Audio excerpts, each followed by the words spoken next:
Welcome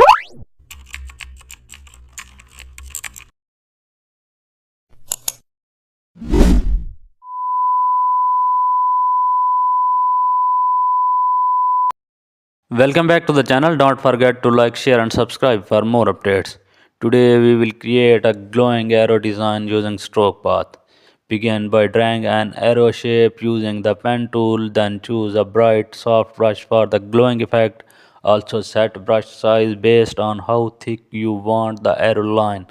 Right click the path and select stroke path. Choose brush to apply your glowing arrow line and also add outer glow for the extra shine.